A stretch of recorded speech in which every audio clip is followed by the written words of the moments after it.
Dans 50 ans, 9 milliards de personnes vivront sur la Terre. Comment évolueront les équilibres entre les jeunes et les personnes âgées, entre les pauvres et les riches, et entre les populations citadines et rurales? Une seule certitude, les grands équilibres démographiques seront modifiés. 3 transitions uniques dans l'histoire de l'humanité se déroulent au cours de cette première décennie du 3e millénaire. D'abord, depuis 2000, le nombre de personnes âgées dépasse celui des jeunes. Ensuite, les gens vivent de plus en plus dans les villes, et la population citadine excédera la population rurale dès 2007. Enfin, cette population vieillissante et de plus en plus urbaine se renouvelle moins vite. Depuis 2003, plus de la moitié de l'humanité vit dans un pays ou une région du monde, où la fécondité est au-dessous du seuil permettant le renouvellement des générations. Ces transitions annoncent d'importants changements dans la composition et la dynamique de la population mondiale, qui, même s'ils transparaissent dans les tendances démographiques, sont encore mal évaluées. Nous examinerons ici les 4 tendances principales qui sous-tendront l'évolution de la population au cours des 50 prochaines années: l'augmentation de la population, la vitesse de cette augmentation, l'évolution de l'âge de la population mondiale et la répartition des hommes entre la ville et la campagne. Quelles seront les conséquences à long terme de ces tendances? Nous les évoquerons, en sachant bien que les statistiques ont leurs limites. Une variation aussi infime soit-elle du taux de fécondité supposé a un impact considérable sur la taille de l'humanité. Malgré ces incertitudes, les prévisions démographiques laissent entrevoir certains des problèmes auxquels l'humanité sera confrontée au cours des 50 prochaines années. Soulignons d'abord 3 phénomènes démographiques inédits qui se sont produits durant la seconde moitié du XXe siècle ou se produiront d'ici 2050. Premièrement, la population mondiale a doublé. Aucun homme ayant vécu avant 1930 n'a jamais été témoin d'un doublement de la population mondiale. De même, aucune personne née après 2050 n'assistera vraisemblablement à pareil doublement. En revanche, toute personne âgée de plus de 45 ans aujourd'hui a vu la population mondiale passer de 3 milliards en 1960 à 6,5 milliards en 2005. Le taux record de croissance a été atteint entre 1965 et 1970, quand la population a augmenté d'environ 2,10% par an. Aucune augmentation aussi rapide ne s'est jamais produite avant le XXe siècle et il ne s'en produira vraisemblablement jamais plus. Nos descendants considéreront sans doute le taux de croissance record de la fin des années 1960 comme l'événement démographique le plus notable jamais survenu, même si nous n'en avons pas eu conscience alors. Deuxièmement, depuis 1970 le taux de croissance de la population mondiale a chuté de façon drastique. Ce taux, aujourd'hui compris entre 1,10 et 1,20% par an, résulte du choix de milliards de couples de limiter le nombre de leurs enfants. Certes, les variations du taux de croissance n'ont rien d'inédit. Les grandes épidémies et les guerres du XIVe siècle, par exemple, ont déjà réduit ce taux et même la population mondiale. Cependant, le phénomène était involontaire, et aucune diminution du taux de croissance de la population mondiale n'a été volontaire avant le XXe siècle. Troisièmement, la période de 1950 à 2050 aura aussi été caractérisée par un changement notable de l'équilibre démographique entre régions développées et régions en développement. Alors qu'en 1950 les régions pauvres comptaient 2 fois plus de personnes que les régions riches, elles en compteront 6 fois plus d'ici 2050. Ces grandes transitions rappelées, abordons la première grande tendance démographique examinée, la croissance de l'humanité. Bien que le taux de croissance de la population n'ait cessé de diminuer depuis 1970, l'accroissement annuel de la population mondiale reste supérieur à toutes les augmentations enregistrées avant la Seconde Guerre mondiale. Il aura fallu attendre le début du XIXe siècle pour que la population mondiale atteigne 1 milliard d'individus, alors qu'aujourd'hui, nous gagnons 1 milliard d'individus tous les 13 ou 14 ans. Vers 2050, la Terre portera entre 7 et 11 milliards d'hommes selon les valeurs estimées du taux de natalité et du taux de mortalité. Cette augmentation de quelques 2,6 milliards d'individus d'ici 2050, par rapport à la population de 2005, soit 6,1 milliards, sera supérieure à la population mondiale en 1950, qui ne dépassait pas 2,5 milliards d'individus. Ainsi, la croissance rapide de la population mondiale n'est pas terminée. De 74 à 76 millions supplémentaires de petits hommes naissent chaque année, ce qui revient à ajouter au monde, chaque année, plus que la population totale de la France. Toutefois, l'essentiel de cette augmentation n'aura pas lieu dans les pays riches, mais plutôt dans les pays pauvres. Entre 2005 et 2050, les populations de plusieurs pays devraient plus que tripler: l'Afghanistan, le Burkina Faso, le Burundi, le Tchad, le Congo, la République démocratique du Congo, le Timor oriental, la Guinée-Bissau, le Libéria, le Mali, le Niger et l'Ouganda. Or ces pays comptent parmi les plus pauvres de la planète. Deuxième grande tendance démographique, cette croissance va ralentir, car, pour l'essentiel, la croissance de population se concentre dans les pays pauvres, où, même si la mortalité est plus élevée à tous les âges, la natalité est telle que la population augmente vite. Alors que dans un pays riche, une femme a en moyenne 1,6 enfants, dans un pays pauvre, elle en a 2,9. On prévoit que 9 nations seulement seront responsables de la moitié de l'accroissement de la population mondiale: l'Inde, le Pakistan, le Nigeria, la République démocratique du Congo, le Bangladesh, l'Ouganda, les États-Unis, l'Éthiopie et la Chine, dans l'ordre de leur contribution démographique estimée. Seul pays riche de la liste, les États-Unis s'y trouvent à cause d'une forte immigration. En revanche, 51 pays développés, pour la plupart, verront leur population décroître d'ici 2050. La population de l'Allemagne devrait passer de 83 à 79 millions d'habitants et celle de l'Italie de 58 à 51 millions. Puisque le nombre de Japonais passera de 128 à 112 millions, l'archipel se retrouvera devant la Fédération de Russie dont la population décroîtra de 143 à 112 millions d'individus. La France fait figure d'exception, puisque sa population pourrait augmenter de 10 millions d'habitants d'ici 2050. Troisième grande tendance démographique mondiale, la population vieillit. Le XXe siècle aura probablement été le dernier à avoir vu plus de jeunes que de personnes âgées. De fait, la proportion des moins de 4 ans est passée par un maximum, 14,5%, vers 1955, avant de redescendre progressivement vers 9,5% aujourd'hui. Dans le même temps, la proportion de personnes âgées de 60 ans et plus est passée de 8,1% en 1960 à 10,4% en 2005. Aux alentours de 2000, le groupe des moins de 4 ans représentait environ 10% de la population mondiale, tout comme le groupe des plus de 60 ans. Aujourd'hui, l'avantage numérique revient aux plus de 60 ans. Ces évolutions contraires des proportions des jeunes et des personnes âgées reflètent à la fois l'amélioration de l'espérance de vie et la baisse de la fécondité. L'espérance de vie moyenne, de 30 ans environ au début du XXe siècle, dépasse aujourd'hui 65 ans.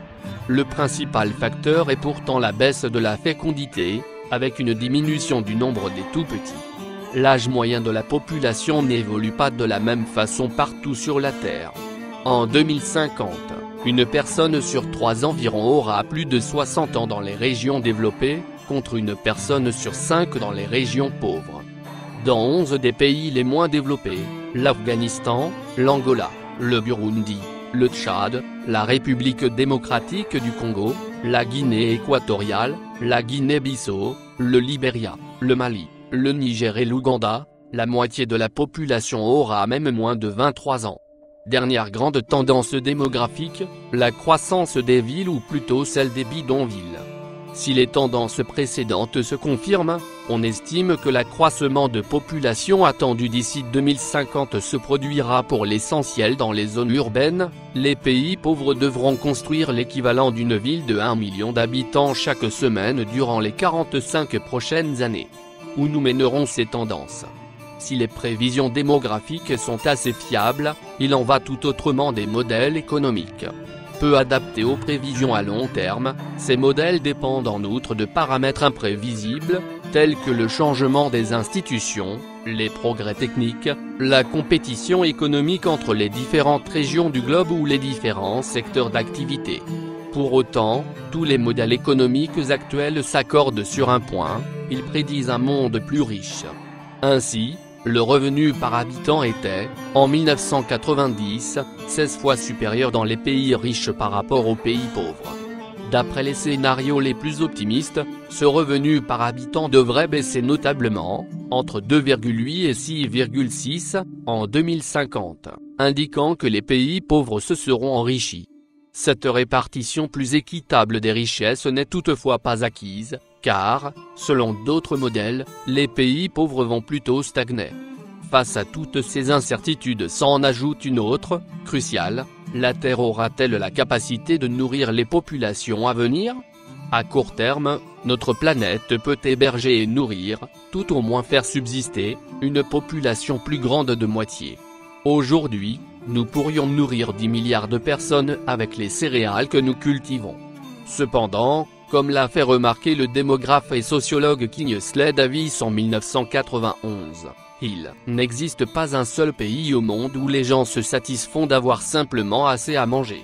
Le problème est plutôt de savoir si les milliards d'êtres humains de 2050, ainsi que leurs enfants et les enfants de leurs enfants, pourront choisir leur mode de vie et disposer d'un confort matériel minimal, quoi que l'on entende par confort et liberté. Se pose là, la véritable question de la viabilité de notre planète. La question de la survie de l'humanité semble s'être posée dès le début de l'histoire de l'homme. Selon un texte retrouvé sur des tablettes cunéiformes datant du XVIIe siècle avant notre ère, les Babyloniens craignaient déjà le surpeuplement de la Terre. En 1798, le pasteur et économiste anglais Thomas Malthus remit ses préoccupations à l'ordre du jour. Tandis que certains s'inquiètent du surpeuplement de la Terre, d'autres, optimistes, tablent sur le progrès technique pour assurer le bien-être de l'humanité. La première tentative d'évaluation du nombre maximal d'humains pouvant vivre sur la Terre remonte à Anthony van Leeuwenhoek en 1679, un savant de Delft, Pays-Bas, connu pour la première observation des bactéries au microscope. Leeuwenhoek ramena le problème de la survie de l'humanité à un calcul de surface disponible pour la nourrir. Il estima que la superficie des zones habitées de la Terre représentait 13 385 fois celle des Pays-Bas. La population néerlandaise s'élevait alors à 1 million d'habitants, et il supposa que la densité de population était partout celle de la Hollande. Même s'il pensait qu'elle n'était sans doute pas partout aussi élevée, il parvint à la conclusion qu'il y avait 13 385 millions d'êtres humains sur Terre, soit quelque 13,4 milliards. De même, en 2002, Matthijs Vakernagel, l'un des fondateurs de l'organisation Ecological Footprint d'études du développement durable, a tenté avec ses collègues de quantifier la quantité de terrain utilisée pour couvrir les besoins de l'humanité et pour absorber ses déchets. L'équipe de Matthijs Vakernagel conclut que l'humanité utilisait déjà 70% de la capacité de la biosphère mondiale vers 1961 et 120% vers 1999. En d'autres termes, les hommes exploitent leur environnement à un rythme trop soutenu pour qu'ils puissent se régénérer. Une situation à l'évidence non viable. Toutefois, la survie de l'humanité n'est pas seulement une question de surface productive disponible. Par exemple, pour convertir la consommation énergétique en hectares, l'équipe de Matthijs Vakernagel a calculé la surface de forêt nécessaire pour absorber le dioxyde de carbone émis quand on produit de l'énergie. Cette approche n'est plus pertinente quand on produit de l'énergie à l'aide de panneaux solaires, de centrales nucléaires ou hydroélectriques, c'est-à-dire par des techniques qui n'émettent pas de dioxyde de carbone. De fait, si l'on choisissait de tirer toute notre énergie de centrales nucléaires, le problème des émissions de dioxyde de carbone serait remplacé par celui des déchets nucléaires. Ainsi, pour répondre à la question de la survie de l'humanité, la surface de terrain disponible par individu n'est pas un paramètre adéquat. Quelles seront les conditions de vie acceptables? D'autres paramètres ont été proposés, les ressources en eau douce, en énergie ou en nourriture qui reflètent la capacité de la Terre à faire vivre ses habitants. Toutefois, ces variables ne peuvent être considérées séparément, car elles dépendent les unes des autres. Par exemple, si l'eau douce était rare, mais l'énergie abondante, l'humanité pourrait subvenir à ses besoins en dessalant de l'eau de mer, ce qui est impossible si l'énergie est rare et chère. En fait, pour estimer la capacité de la Terre à faire vivre ses enfants, nous devrons mieux comprendre les contraintes imposées par la nature, les choix qui s'offrent à l'humanité et comment ces paramètres interagissent. Concentrons-nous sur les choix que devra faire l'humanité, et dont dépendra notre survie. Quelles seront les aspirations matérielles en 2050? Quelles seront les conditions de vie considérées comme acceptables? Quelles seront les techniques disponibles? Comment seront ajustés le crédit, le commerce, les investissements? Comment seront régulés le taux de natalité, la santé, l'éducation, les migrations? Quels risques les gens seront-ils prêts à accepter? Les glissements de terrain et les inondations sont-ils des risques acceptables ou non? Quelles seront les valeurs et les goûts qui prévaudront? Comme le soulignait l'anthropologue Donald Hardesty, en 1977, une terre peut avoir une faible capacité à accueillir des êtres humains non pas parce qu'elle n'est pas fertile, mais parce qu'elle est sacrée ou peuplée de fantômes. Les estimations de la taille maximale de l'humanité se fondent sur les réponses à ces questions, alors même que ces réponses sont au mieux discutables, mais généralement inconnues. Après avoir analysé plus de 60 estimations publiées entre 1679 et aujourd'hui, nous avons montré qu'elles ont varié, en se limitant aux 50 dernières années, entre 1 et 1000 milliards d'individus. On peut donc présenter ces données pour tenter de convaincre que la Terre est déjà trop peuplée, ou bien que rien ne s'oppose à la poursuite de la croissance démographique. En fait, aucune estimation scientifique fiable n'est aujourd'hui disponible, et il m'y semble que l'accent mis sur la viabilité à long terme est un moyen d'éluder le problème urgent de l'amélioration du quotidien des populations. Abordons les questions concrètes de l'urbanisation et du vieillissement de la population, et certains des choix qui y sont associés. Pour des raisons historiques, la plupart des grandes villes se trouvent dans les régions de très forte productivité agricole, typiquement dans des plaines fluviales, ou sur des îles ou des zones côtières où l'on pratique la pêche et le commerce maritime. Si, au cours des 50 prochaines années, la population urbaine double atteignant 6 milliards d'individus, tandis que la population rurale stagne vers 3 milliards d'individus, et si les villes s'étendent sur d'anciennes zones cultivées, la production agricole sera privée de nombreuses terres cultivables, et les eaux entourant les villes côtières seront menacées par la pollution urbaine. Pour améliorer les conditions de vie des personnes âgées aujourd'hui, la moitié de la population occupe 2 à 3% des terres non couvertes de glace. Si la superficie urbanisée double d'ici 2050, 6% de l'ensemble de ces terres seront habitées. Or, on estime que 10 à 15% des terres émergées non couvertes de glace sont des terres arables. La surface des terres cultivables sera alors notablement réduite.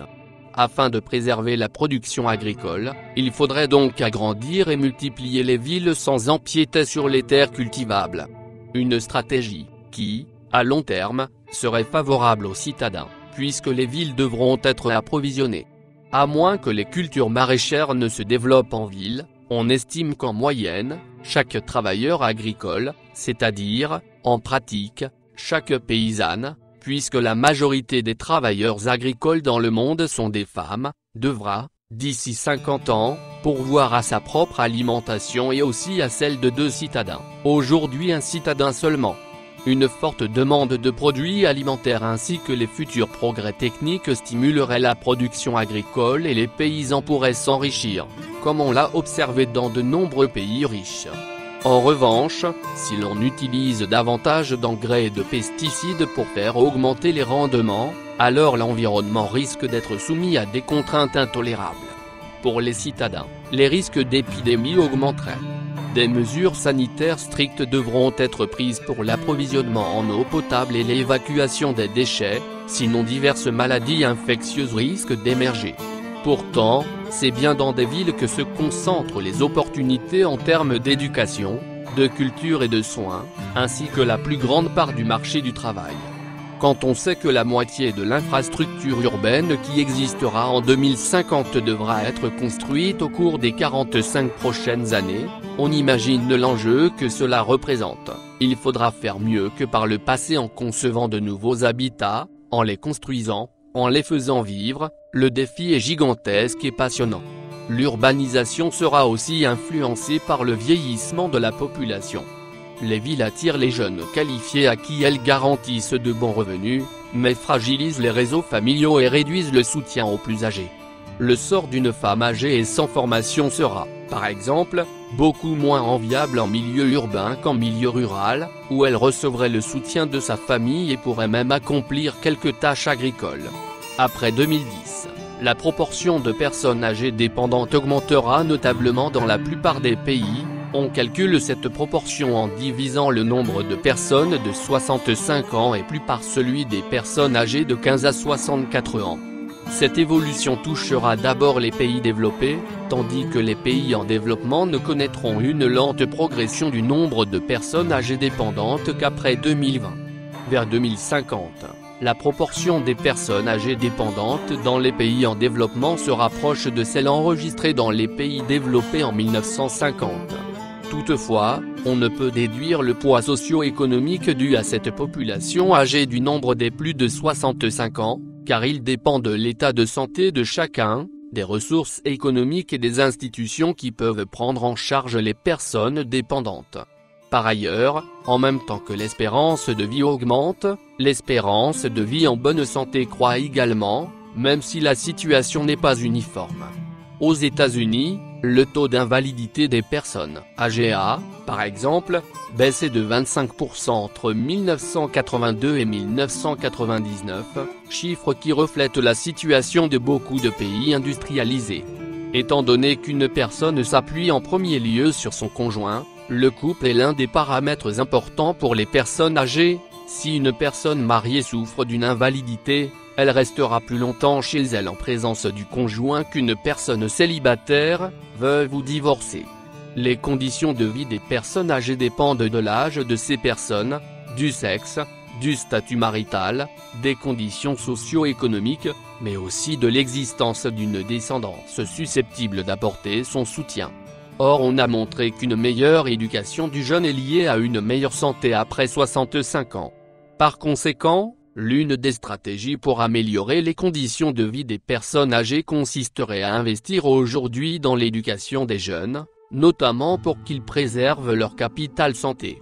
On devrait également favoriser les structures qui offrent du travail aux personnes âgées ou leur permettent de continuer à jouer un rôle dans la société.